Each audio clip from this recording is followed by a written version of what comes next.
episode. My live leap isn't working right now. The syndicating isn't working, so I'll have to share all the pages. Okay. But that will be great because then I'll put all the links in. Perfect. All right. All right. So I think we can get going here. Just want to make sure that my thing is on. I might have to hold it. That's not a big deal.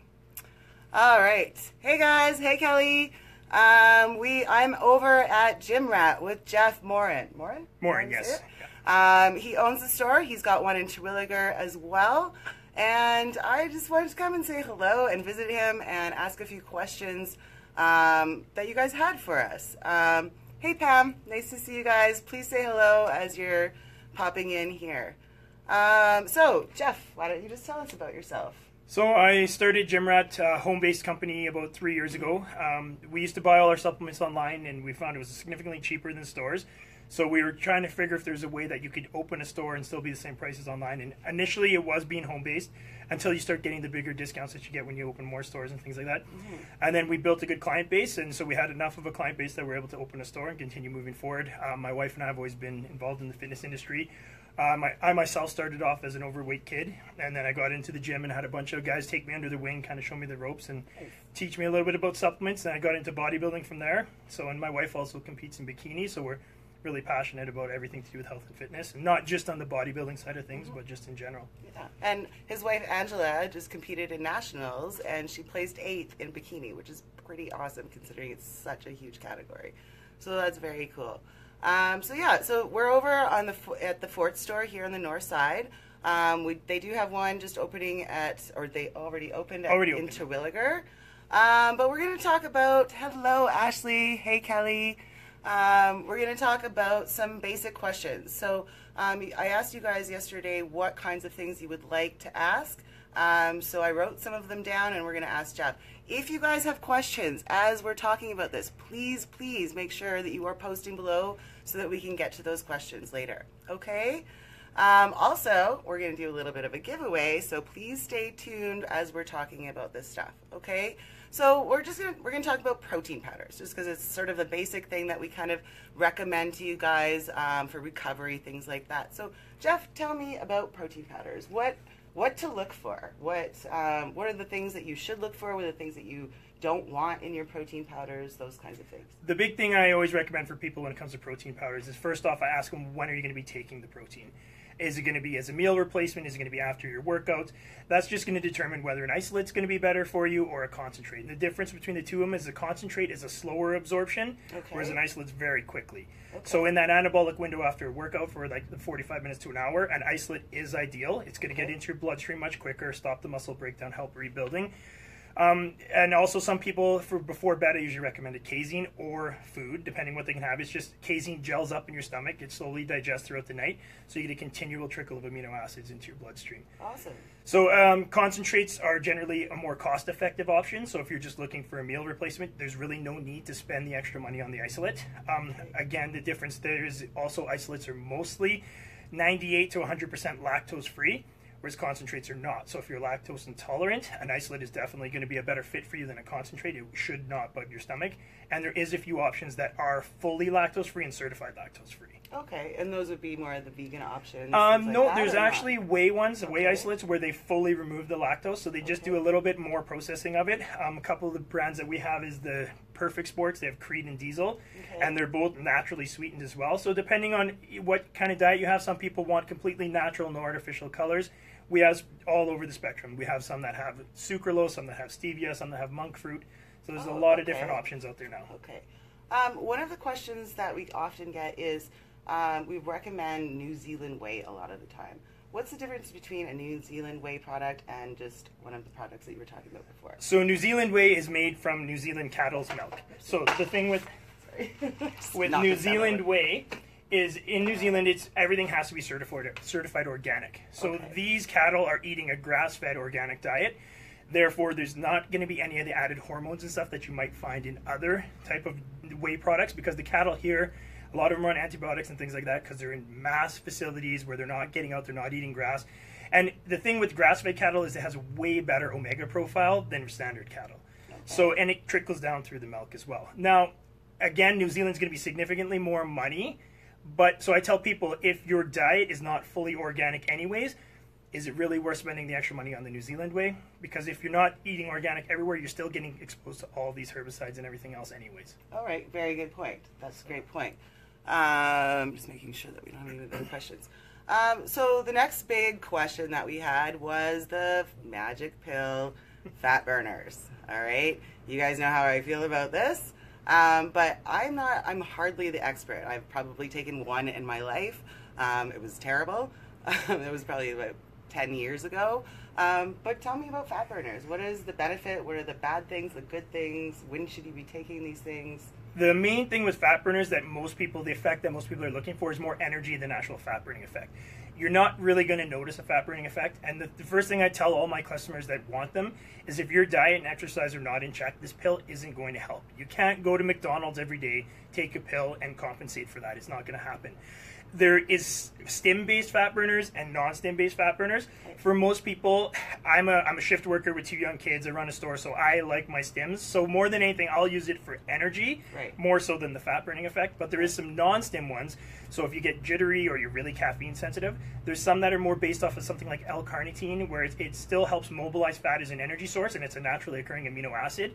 So that's for the people that are just looking for a little bit of added fat burning, but don't want to get that really energetic, hopped up kind of feeling that some people are looking for. Right. Okay. And then, so sustainability for a fat burner. Like, what would you recommend? Like, if somebody was purchasing a fat burner, how long should they be taking something like this if their diet is on track? So for most people, it depends on your goals. If you're trying to get to an unrealistic goal and you want to sit at 6% body fat year round, you can't do that. So I would say take your fat burner until you get to the point where you need it to for a photo shoot, competition, whatever it may be, and then slowly get rid of them, slowly reintroduce food and go like that. Some of the mild ones like CLA and L-carnitine, you actually can stay on those year round because CLA is just a healthy fat that helps mobilize bad fat, and L-carnitine also helps with cognitive function, and it has a lot of antioxidant effects to it as well. Okay, that's great information. The next one would kind of follow through. What would be the difference between a fat burner and a pre-workout? What are the benefits? The pre-workouts have stuff, a lot of them have a lot of energy based, so there's stim-based and pump-based pre-workouts as well. So the stim-based usually go for things with mental function, so you're going to have a lot of caffeine, some of the nootropics now are starting to come out. So, and then there's the pump-based ones, which I think if you're going to take a pre-workout are a lot more beneficial because you're adding blood flow, and more blood flow gets more nutrient, more oxygen to the muscles, generally better performance. They have a lot of things that help buffer lactic acid so you can train at a higher intensity for longer. But pre-workouts in general are not designed to help burn fat. They're just designed to help you get better performance out of your workout. Okay. And with a pre-workout, when would you take something like this and how often? I like to take mine about 20 minutes before. If I have food in my stomach, I'll take it 30 minutes before. It takes a little longer to kick in. On an empty stomach, 20 minutes is about perfect. You're going to start to feel it kick in just as you get to the gym. Okay. I'd cycle mine for about a month at a time, and then I take about a month off just so that my body doesn't get used to it and I don't need it all the time. Okay. And you'll find after a month it's not going to have the same effect that you used to feel from it, and so people start to want to take 2 scoops. Right. That's not the way to go. Just take some time off and then go back on it again. Okay, that's, again, great information. So would you recommend that with most supplements, like cycling on and off? For the only ones I wouldn't cycle would be a greens product. Okay. Any type of a protein shake is fine to continue to take. It's just added protein to your diet. We eat protein every day anyways. Okay. And multivitamins. I stay on those all the time. But the rest of them, like BCAAs, again, it's in most of our meat. So if you're on a full diet, you're eating lots of calories. Most people don't need a ton of BCAAs. If you're sore and you're not recovering from your workouts, or you're in a calorie deficit or dieting, then I would stay on that through that whole period of time. Okay. But after I'm done with that, I wouldn't drink them if I didn't feel the soreness. Okay, so that was one of the questions that somebody had. I go to boot camp 3-4 times a week. It's only a half an hour, but it can be pretty brutal sometimes. She's wondering if that is a necessary thing. Again, it's based on personal expectations. If you're sore every day and you find that you're not recovering and you're sore when you're starting your next workout, then you need to look at something for recovery. So I would definitely recommend BCAAs, and I would shoot for one with glutamine in it as well, because glutamine is more essential than the actual BCAAs for rebuilding. Okay. A lot of the products now have a combination of them all together. So it's based on soreness. And in a calorie deficit, I always put BCAAs in because we don't want to waste that hard-earned muscle. Right. The more muscle we burn off, the less calories we can burn just at rest. So it helps to keep maintaining weight loss. Right. Okay. Would you recommend any kind of other supplements to people on a regular daily basis? Like you were talking about multivitamins. those kinds of things. What kinds of things like that would you recommend? For myself, I take a multivitamin strictly because I don't believe that food in general nowadays has the same nutrient profiles that it used to. Everything is mass produced, it's GMO this, and they're all sprayed with herbicides. Everything's heavily processed, and every time we process something, we lose nutrients. Yeah. So whether you realize you're deficient in some areas or not, until you get on a good quality multivitamin, you're not really going to notice the difference, but you'll just feel a difference in your energy levels. Okay, and then what would make up a good quality multivitamin? Basically, I just look for a well-rounded spectrum. Again, you want to make sure that it has a good spectrum of water-soluble and not too high in the fat-soluble, because the fat-soluble vitamins will actually accumulate in your system if you take too much, and they become toxic to you. So whereas the water-soluble, we continually cycle them out every time we go to the washroom, we get rid of some, so you can continue to replenish those. But people don't realize, I've heard of people just taking an insane amount of vitamin E because they heard it's good for their skin, but it actually starts to build up in your fat cells. Oh, okay. So you got to know the difference between the water-soluble and fat-soluble. Okay. And a lot of the times you'll hear it's just, at the end of the day, really expensive urine. Yes. So there's the good quality, there's the bad quality. So For sure. Do you have ideas of what would be a good quality? Like what people should look for as far as branding or amounts or anything like that? I'm a big believer in Canadian-made products just because we have higher regulations. Yeah. Our Health Act is a lot more involved than it is in the States. Absolutely. And we see that because a lot of products that come out in the States later get banned and they never even make it into Canada. Yeah. So I would stick with Canadian brands. If you're really dieting hard, I would go with the all-in-one pack because it has a lot of different pills in there, a lot of different multivitamins. If you're eating a well-rounded diet, pretty much any of the standard one-a-day multivitamins should be enough to just top up the areas you might be deficient in. Okay, good to know. So brand names of good quality multivitamins for ladies. My favorite ones, I would say, is the VitaFreak by PharmaFreak. It's an all-in-one pack. It has stuff for joints and everything. Yeah, we carry it here as well. Let's take a little trip. So we're sold out of it right now. It's from this brand right here, from the PharmaFreak brand. These are the pack ones that we have. So we have the VitaStack, which is an all-in-one pack from Allmax, which is a Canadian brand. The Animal Packs, which is also an all-in-one, and then PharmaFreak makes the VitaFreak. So those ones have your all-in-one. They have things for digestive health. They have things for joint recovery. They have things to just all your water-soluble vitamins, your fat-soluble, and at the right dosages. Then there's some of the one-a-day style ones you're going to see up here, like the Mutant makes a multivitamin, and then we have like the Trisorbs. So the Trisorbs are further broken down for better absorption. Okay. Mammoth has one. So again, these are, if you're eating a good amount of fruits and vegetables every day in a well-rounded diet, this type would be more than enough. Okay. And would those be more geared to women? I see men and women there. So this brand does make specific men and women. There's not going to be a huge difference in one to the next. The thing you're going to find is with the 50-plus women, they're going to have a higher amount of calcium and vitamin D and things like that, just to target the areas where generally we start to become deficient. And they have a few things to help with the hormonal support. So as women age, estrogen levels start to drop. So there's some differences. Just like the men's 50-plus is going to have some stuff to help with testosterone boosting and things like that. Awesome. Okay. Well, let's see. What do you have the time? I'm not sure what we're at for time. Hey, Nicole. Hey, Paula. Steven. 7:30. 7:30. Perfect. All right. So do you guys have any questions about what we've been talking about so far? I'm going to kind of wandering around his store a little bit and just kind of go through a few things, like just some recommended proteins that you really like, like stuff that you really like, a BCAA, like the one that I bought earlier. So yeah, just show me some things that you would recommend to somebody just walking into your store, never has taken a supplement, scared to walk out of here with a $200 purchase, not sure what they're doing. What would you recommend to somebody? So this section's our BCA section. So again, it's going to be dependent on your type of training. So someone who's on a keto diet or someone who does a lot of cardio, I try to get them towards the ones that have the electrolytes in them as well as the BCAAs, because they're going to have to replenish that plus rehydrate. So it's an all-in-one. It helps more benefit. Okay. The average person going into the gym lifting weights for an hour isn't sweating to the point he's dehydrated. He's probably drinking enough water. So I would push for one with a higher amount of leucine, which is the most beneficial of the BCAAs. So there's some. Most of them come with a 2-to-1 ratio. There's some that come with a 4-to-1, and we have one actually as high as a 10-to-1 ratio. Okay. So depending on the intensity of your training, CrossFitters and stuff as well, I want a higher leucine for those guys as well as an electrolyte blend. Okay, good to know. All right, I got the electrolyte blend. So what are we? This is pre-workouts. Pre-workouts, okay. So again, we have there's a lot of different pre-workouts. Like I was saying, some of them are designed for pump, some of them are designed for energy. You want to see some of the clinical doses. So citrulline, you want to see 6 to 8 grams in your pre-workout.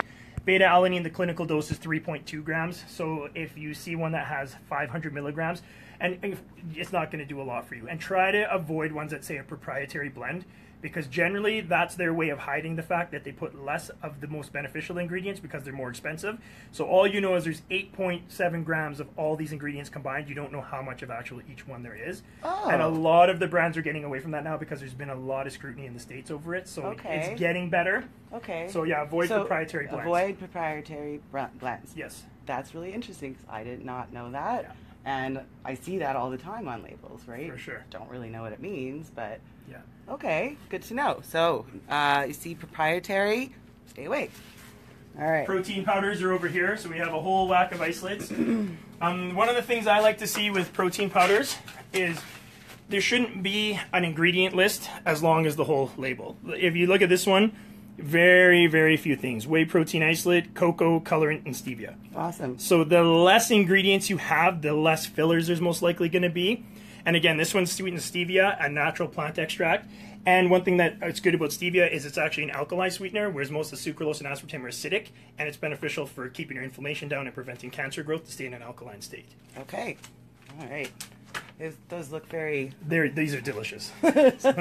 Taste bang. I always tell them, stay away from the crazy flavors, but they sound pretty good, actually. And then we were talking about New Zealand whey earlier. Okay. So Diesel by Perfect Sport is one of the New Zealand products that we carry. Okay. So, and as you can see here, it's going to say banned substance free, sweetened with stevia again. So this one lays it all out right for you. Gluten-free, lactose-free, nut-free. So it's nice when you see that, especially if you have allergies. Don't take someone's word for it. You want to see something like this labeled on there, because this means that they're taking big controls over the facilities these are processed in to make sure that you're not going to have those allergens. Okay. Very good to know. That's great. And I know a lot of our clients use the Diesel product, actually. So yeah, and the Mutant product as well. Mutant taste is still my favorite. Yeah. I love the taste of the Mutant stuff. It's Canadian made as well. Most people don't know that PVL and Mutant are the same brand. They're out of Vancouver. So yeah, so didn't know that, Mutant actually. tastes fantastic. Creed is just the sister brand to Diesel.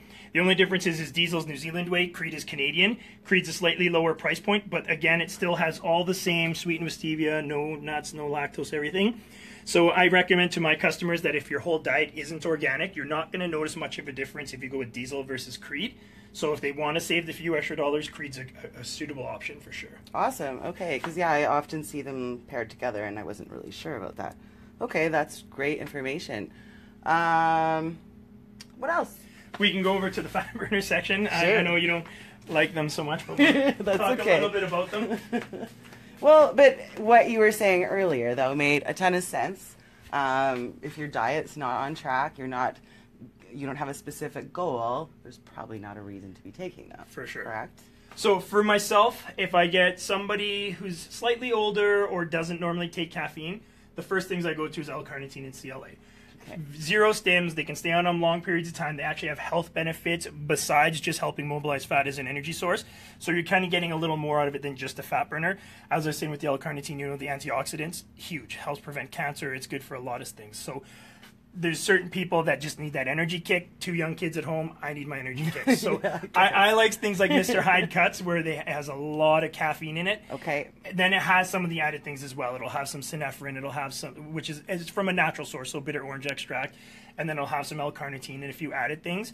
Carnibolic, which you said you take their BCAAs. Yeah. Taste is phenomenal. Okay. The main active ingredient in this is L-carnitine, and it's a really strong dose of it.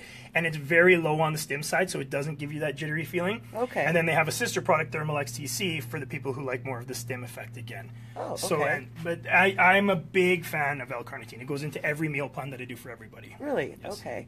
That's interesting, because I was just reading an article, and they were disputing the benefits of L-carnitine, which was really interesting because I had never actually read that before. Well, and the thing is, it's pretty new. I mean, even like it just passed approval for Health Canada. It used to be banned for Canada, and only about 3 years ago did they allow it through. Oh. But creatine was the same 10 years ago. when creatine first came out, it was heavily scrutinized. Everyone was like, oh, you can't stay on creatine more than a month. And all the modern research now is saying that you can stay on creatine around the clock. As long as your kidney function is fine and you're getting your urine tested frequently, like every 6 months to a year. Yeah. And if your kidney function is keeping up, you can stay on creatine. It's in meat. We eat it every day. We use it every day when we're working out. Yeah. So it's good to replenish it. Tell me about creatine. So creatine is basically going to give you better muscle performance. It's going to hydrate your muscles. The big misconception is you're going to get this huge water retention puffy face. If your diet's not in check, you can get more water retention. And there is some products like a buffered creatine monohydrate that don't cause water retention. That being said, if I'm dieting, I can stay on creatine right until 2 weeks before a show and not notice any water retention. Okay. And what are the benefits of it? Added strength, added performance, recovery, and it hydrates muscles. So on top of that, when you hydrate the muscle, it fills up, stretches the fascia, allows for more growth as well. Okay. And then aside from the puffiness, are there any negative effects to it? They used to think that it can hurt your kidneys over time. If you were to take 20 to 30 grams a day, maybe, at the recommended 5 grams a day, they're noticing now with all the new research that there's really no side effects. Okay. All right. Good to know. Because, yeah, I haven't taken creatine for many years. For sure. But I didn't, honestly, at the time, I didn't really notice the difference. But that was a long time ago. Well, my first time was back when they said you had to take it with Welch's grape juice, and everybody was taking grape juice and creatine, so... That's weird. Yeah. And very specific. Yeah, it was when it first came out, so I was a young kid, and I just did whatever I read in the magazine. Yeah. So. Yeah, well, most of us do, though, right? All right. Does anybody have any questions? If you don't have any questions, we're going to go to the question. And while you were talking, I kind of thought about the question. So we were talking about BCAAs when we were following Jeff around a little earlier. What was the thing that you should be avoiding in your BCAAs? All right. There was a specific word that Jeff used. Now, the cool thing is Jeff is going, whoever wins this or gets the answer is going to get to come down to the store and they're going to pick out a BCA of their choice. Awesome. Which is very cool. So whatever you guys are looking for, can they come to the Terwilliger store? Sure. If that's more convenient? Just message me and I'll contact them over there and let them know you're coming by. So does anybody, there you go. Ashley got it. Proprietaries. Awesome. So Ashley, I'm going to contact you and I'm going to put you in touch with Mr. Jeff here. So you can come down either to the Fort store or to the Terwilliger store and pick up and choose whatever BCAA that you want. I'm going to be uploading this here in a little bit. I'm going to be posting the links from Jim Rat, Jeff's store. Yeah, awesome job, lady. So keep me posted. If you guys have any comments or questions for myself or Jeff, I'm going to tag him in all of the videos. So if you guys have any questions, he can kind of jump in there and answer those questions for you. All right. So thank you so much, Jeff. Thanks for having me. I've spent some money and I'm excited to go home now and try my new stuff. But yeah, so check out their stores. They've got amazing prices. Obviously, a ton of knowledge when you're coming into the store. And to me, that is so important that you're not just kind of doing the GNC thing and whatever's on sale, they're pushing for you. So it's really important for me that you guys get the education that you deserve. Yeah, it was a great live. We're going to be doing more stuff like this. And I think we're going to try and get Jeff and his wife to come visit us at South in the next coming weeks or so. Again, just the man has a wealth of knowledge, super friendly, knows his stuff inside and out, and it'd be really fun to kind of get them involved in some of our stuff at camps. All right, so you guys have a wonderful evening. I'm going to wrap up here, head home, have something to eat. If you guys need anything, PM me or just comment below underneath, and we'll do the best that we can to answer your questions. Thank you again, Jeff, so much, and we'll be in touch. All right, have a great night, guys. Bye. Bye.